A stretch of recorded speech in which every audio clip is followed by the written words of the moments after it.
Un jour, j'ai vu le démon du divorce. J'ai vu cet esprit.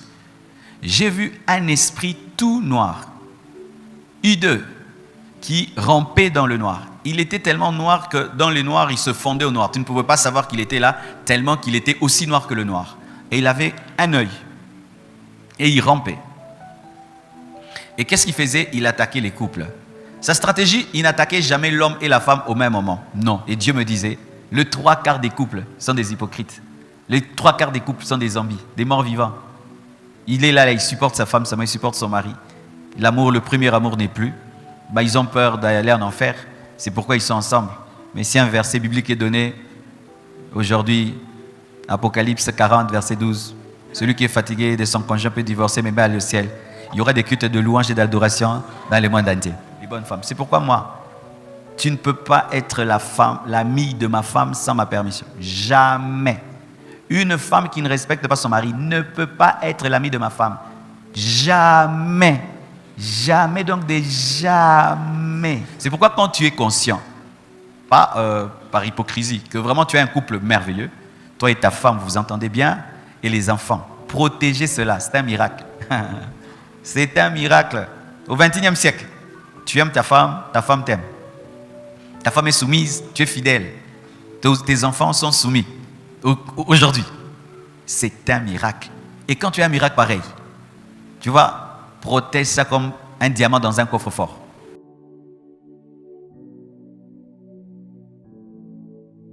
Bienvenue sur Édification Chrétienne TV.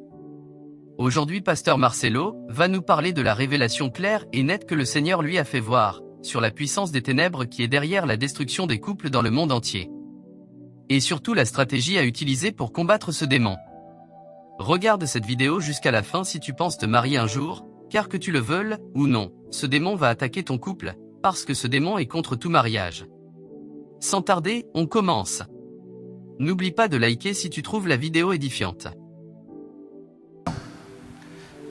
Vous savez pourquoi je prends aujourd'hui au sérieux de parler du mariage et des divorces? Avant, ce n'était pas vraiment un fardeau dans mon cœur. J'étais plus dans prêcher seulement la sanctification, le réveil, l'onction, la démonstration de la puissance de Dieu. Mais quand j'ai vu comment Satan détruit les églises par les mariages des pasteurs, comment Satan détruit les églises par les couples qui divorcent, et comment les chrétiens divorcent comme des païens, et comment tu peux voir un bon frère qui était heureux avant de se marier, quand il se marie seulement, tu vois, il perd l'onction, la joie. Comment tu vois une sœur qui avait l'onction, une fois qu'elle se marie, c'est comme si elle est en enfer. J'ai compris qu'il ne faut pas jouer avec le mariage et il faut bien enseigner cela. Et Dieu m'a fait grâce d'avoir une vision claire. Voici la vision que j'ai eue. Je l'ai déjà, je crois, partagée une fois, mais comme il y a beaucoup de nouveaux, je vais la partager à nouveau avant de passer aux questions. Un jour, j'ai vu le démon du divorce. J'ai vu cet esprit. J'ai vu un esprit tout noir, hideux, qui rampait dans le noir. Il était tellement noir que dans le noir, il se fondait au noir. Tu ne pouvais pas savoir qu'il était là, tellement qu'il était aussi noir que le noir. Et il avait un œil. Et il rampait. Et qu'est-ce qu'il faisait? Il attaquait les couples. Sa stratégie, il n'attaquait jamais l'homme et la femme au même moment. Non. Il regardait dans le couple qui était le plus faible. Si c'est l'homme, il attaque, il va mordre l'homme. Si c'est la femme, il va mordre la femme. Après qu'il ait mordu le plus faible, il ne travaillait plus beaucoup. Le venin qu'il avait inoculé au faible était suffisant pour lui, pour qu'il sache qu'après des temps, il y aura un divorce, parce qu'on ne reste pas marié sans que l'autre le veuille. Si tu veux être marié, ta femme ne veut pas. Même si tu te bats, tu pleures. Si elle ne veut pas, tu seras divorcé malgré toi. Alors vous qui, dans vos mariages, vous ne vous occupez que de vous. Je suis fort, j'ai pris bien, j'aime Dieu, cela me suffit. Ça te suffit? Le mariage, c'est à deux. Si tu es célibataire, tu pries bien, tu crains Dieu, tout va bien. Mais si tu t'occupes que de toi, tu ne t'occupes pas de ta femme. C'est comme une équipe de football. Vous vous occupez de l'attaque, vous ne vous occupez pas de la défense. Vous vous occupez de l'attaque, vous ne vous occupez pas du gardien de but. Vous allez perdre, même si vous avez un grand marqueur. Alors, il attaquait qui? Le plus faible. Et qu'est-ce qui est arrivé? Une fois qu'il a mordu le couple, Le couple devenait un couple de zombies. C'était des personnes qui restaient vivantes, mais malgré qu'ils étaient vivants, c'était comme des morts. On pouvait penser qu'ils étaient vivants, mais ils étaient morts. C'est ça que Dieu m'a dit, beaucoup de couples. Tu les regardes, chérie, chérie, ils viennent à l'église, se tiennent les mains, ils prennent des photos sur Facebook, Instagram, mais ils se haïssent, ils s'insultent, ils ne s'aiment plus, ils pensent se divorcer, certains même pensent s'empoisonner, mais aux yeux des gens, ils font les vivants alors qu'ils sont morts. C'est-à-dire l'hypocrisie est devenue la nature de beaucoup de couples. Surtout avec l'Internet. Il faut voir comment les gens sont amoureux sur Internet. Et dans la vraie vie, comment ils s'insultent. Doudou chéri sur Internet, dans la vraie vie. C'est pendant qu'il insulte sa femme, que sur Internet il dit ma superbe femme, la femme de ma vie. Pendant qu'il s'insulte, c'est quand sur Internet sa femme est la superbe femme. De l'hypocrisie. Des zombies. Alors qu'est-ce que j'ai vu? Lorsque un couple était mordu, la lumière de leur maison s'éteignait. Il n'y avait plus de lumière dans leur maison. Ils pouvaient allumer les lampes, mais c'était ténébreux. Le diable régnait dans ces maisons. Et ce qui était dommage, c'est que j'ai vu des quartiers dans lesquels le 3/4 des maisons étaient dans les ténèbres. C'était seulement quelques maisons qui étaient dans la lumière. Et Dieu me disait, le 3/4 des couples sont des hypocrites. Les 3/4 des couples sont des zombies, des morts vivants. Il est là, il supporte sa femme, il supporte son mari. L'amour, le premier amour n'est plus. Ils ont peur d'aller en enfer. C'est pourquoi ils sont ensemble. Mais si un verset biblique est donné, aujourd'hui, Apocalypse 40, verset 12, celui qui est fatigué de son conjoint peut divorcer, mais va aller au ciel. Il y aura des cultes de louange et d'adoration dans le monde entier. Alors, qu'est-ce que j'avais vu? Le 3/4 des couples, des maisons plutôt des quartiers étaient dans le noir, parce que c'était des couples infectés. Et qu'est-ce qui se passait?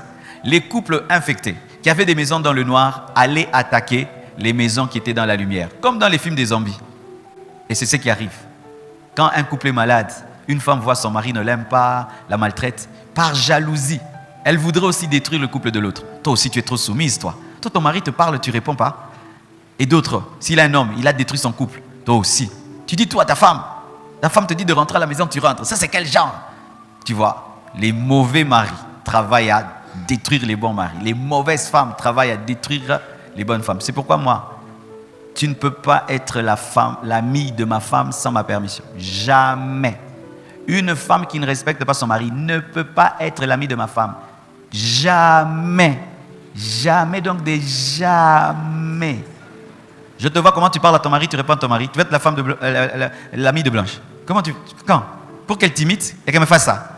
Ah, peut-être ton mari supporte, moi je ne veux pas supporter, peut-être. Parce que tu vois, si tu n'es jamais tombé dans une fournaise de feu, tu ne connais pas ta résistance. Ah oui, oui. Mais il y a des hommes qui laissent leurs femmes avoir tous les amis qu'ils veulent. Et des femmes aussi. Comment tu es maman? Tu connais que l'ami de ton mari est un impudique, un ivrogne, un coureur de jupons, mais tu permets à cet homme d'être l'ami de ton mari. Mais il va l'influencer. Il va lui raconter des histoires. Parce que les hommes se racontent des histoires. Hein. Même quand ils sont adultes, si tu les entends parler comme des gamins, ils se disent des choses. Ils vont se raconter des choses. Ils vont pourrir les oreilles de ton mari et lui donner des désirs d'essayer des choses. Et tu vas détruire ton couple. Pourquoi? Parce que les couples infectés deviennent comme des zombies qui veulent contaminer les autres. C'est pourquoi quand tu es conscient, pas par hypocrisie, que vraiment tu as un couple merveilleux, toi et ta femme vous entendez bien, et les enfants, protégez cela, c'est un miracle. C'est un miracle. Au XXIe siècle, tu aimes ta femme t'aime. Ta femme est soumise, tu es fidèle. Tes enfants sont soumis. Aujourd'hui, c'est un miracle. Et quand tu as un miracle pareil, tu vois, protège ça comme un diamant dans un coffre-fort. Veille dessus. Quiconque veut entrer pour détruire, vous l'enlevez. Eject. Vous voyez comment les bons ordinateurs sont protégés par les antivirus. Mais Kaspersky. Vous connaissez l'antivirus Kaspersky? Non. Norton. Qu'est-ce que les gens font? Lorsqu'ils achètent un ordinateur qui coûte cher, la deuxième chose qui est faite, c'est quoi?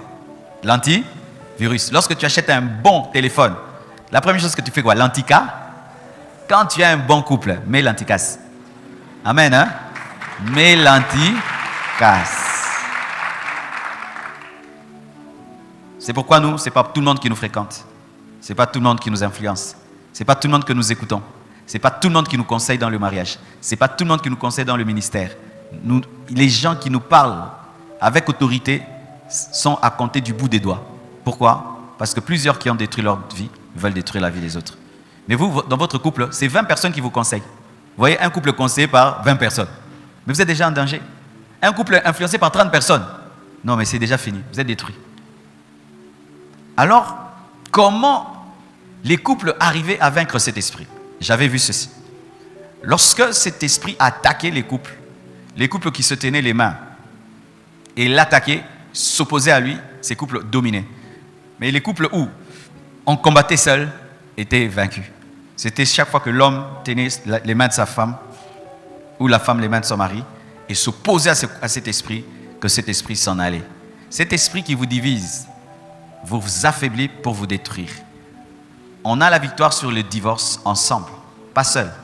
Comme certaines femmes qui ont pris le fardeau de leur mariage. J'ai pris seul, cherche Dieu seul, tu lis les livres sur le mariage seul, ton mari là tu l'appelles païen, démon, et tu penses qu'avec ça tu aurais un bon couple. Non, vous devez vous tenir les mains. Et certains hommes, ils sont là, ils servent Dieu, ils grandissent spirituellement, on ne voit pas leur femme, même là ta femme n'est pas là, elle n'est pas là, c'est pas ce qu'elle entend, elle est sur Novelas. Pendant que je prêche là, ta femme est sur Novelas. Vous voyez ça? Tu vois, tout ce que tu entendras, elle n'a pas entendu. Alors tu voudras quand tu vas revenir, chérie, avant de dormir, prions. Elle a suivi Novelas, que mobile, il ne faut pas monner là. Bonico, non, ça me la tête. C'est ça le problème. L'homme est en train de prier, la femme est sur Novelas. La femme est en train de prier, l'homme est en train de suivre Jack Bauers. Alors, c'était ceux qui se mettaient ensemble, se tenaient les mains dans les mains, qui s'opposaient à cet esprit et ils s'en allaient. Amen. Que Dieu vous accorde de vaincre l'esprit de divorce. Qu'il vous accorde de vieillir ensemble. Au nom de Jésus-Christ. Au nom de Jésus-Christ. Et si vous êtes fatigué, qu'il vous redonne la force de continuer et d'aller jusqu'au bout. Amen. Si tu aimerais savoir ce que tu dois faire si un jour ton mari te trompe, nous avons fait une vidéo pour toi. Clique sur la vidéo qui s'affiche à ta droite pour la voir. Allez, clique.